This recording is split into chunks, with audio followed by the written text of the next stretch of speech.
Hi guys! Adabong sitaw tayo for today's video. Let's go! Bayot!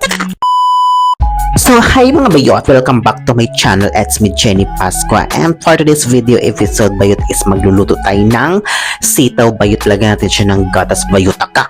Kaya napakasarap ng papanood ko sa YouTube bayot na napakaganda ng pagkakaluto niya. So, ayan, hinimay-himay ko ang aking sitaw bayot. So, ayan, i-ready natin yan siya guys para malitit yung pagkakaluto natin yan dyan at mabilis lang siya maluto. And then, pagkatapos yan guys is maghihiwa-hiwa ako ng sibuyas bayot. And then, syempre yung ating bawang at syempre yung ating pangmalakasang kamatis dyan. Gusto ko yung hinog na hinog guys kasi pag ginisa mo yan siya guys is magpula-pula yung kanyang sauces bayot.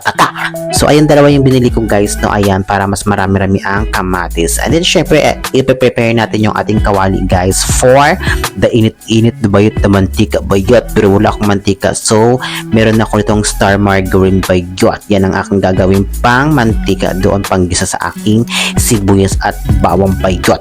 So, ayan guys, napakalinamnam siguro ang pagkakaluto natin dyan kasi first time kong magluto ng may margarine bayot. So, syempre, gigisahin natin yung ating sibuyas at in-next natin yung ating bawang dyan para guys maluto yung ating sibuyas and then yung bawang. At syempre, in-next na natin dyan yung ating kamatis na hiniwa-hiwa kaninang bayot. So, ayan guys, medyo bilis na siya magluto guys, no? And then, ayan, medyo lata-lata na siya.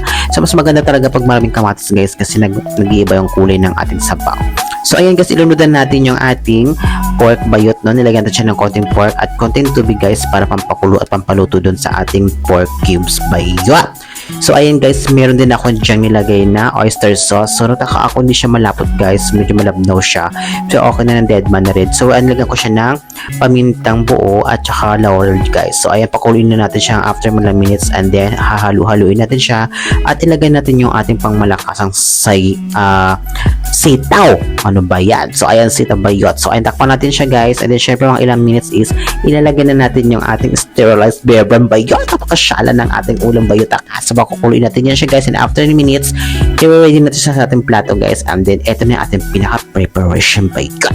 So, ayan guys, nakakain na tayo dyan. At dyan, titikman natin kung anong lasa is napakalinamnam guys. And then, napakasarap ng sabaw guys. At kahit sabaw lang, pwede mo na siyang ulamin. So, ayan guys, napakasarap at napaka-healthy ng luto natin for today's videos. So, ayan guys, no, sana nag-enjoy kayo at sana panoorin nyo ang video ko hanggang dulo. At sana sabayan nyo ako sa pagkain ko ngayong gabi. Yun lang guys. Thank you so much and goodbye.